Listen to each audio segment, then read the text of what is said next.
Hey, good evening, good afternoon, good morning. This is Harry from Spurs TV back on a match reaction video. Bodo 2, Spurs 2. That was a stressful game. So let's get into it. Frank, as expected, did make a lot of changes. Because let's be honest, you can't play the same players every game.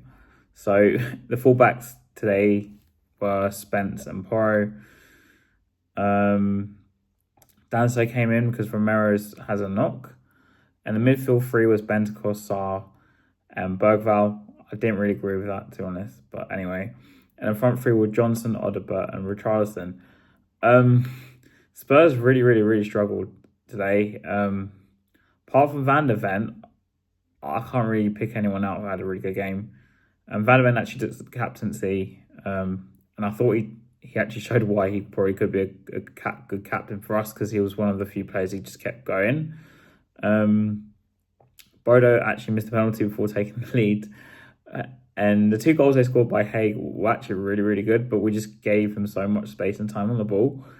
We had one disallowed goal, which is a bit of a debatable, really, whether he was a push or not by Van der Ven. He wasn't happy about it, and I think it was a bit soft, at least from what I saw.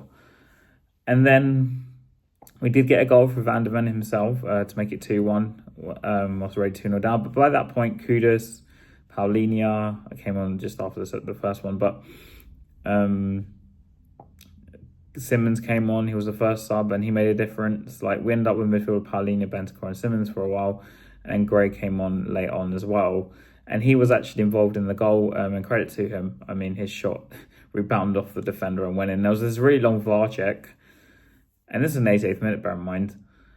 And, but then if he didn't touch the ball, should there even be a VAR check? That's a debate for another day, but grind out a draw.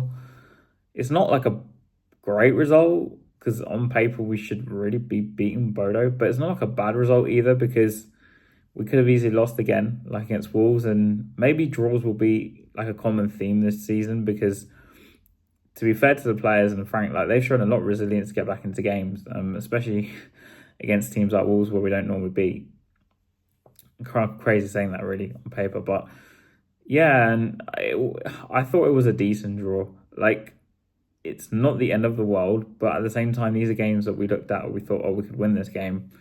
And maybe these draws might end up costing us in terms of like that extra few points that we needed to take certain spots, like for example, like a 5th place spot in the Premier League, or like top 8 in the Champions League. I'm not too sure our next Champions League game is against, because we've got Leeds away on Saturday and then there's an international break. But yeah, I was kind of happy with the draw, but I don't know if our players are tired. I don't know.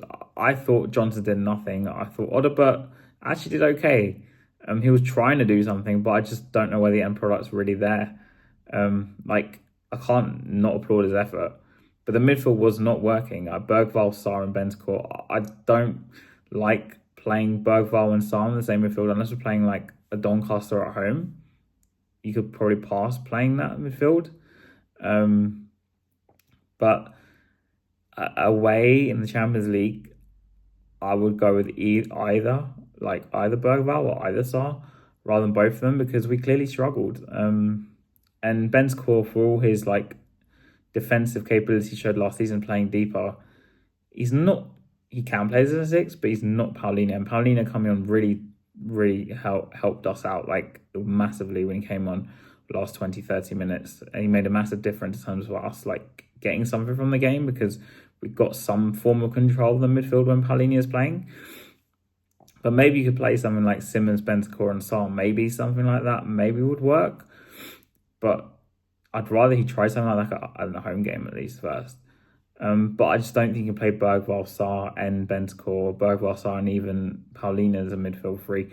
I guess the advantage of Paulinho is he will just sit. Bentancur does like to venture forward sometimes, but like I say, he can do a job as a 6, Bentancur, and he can do a job at 8 and 10, of course.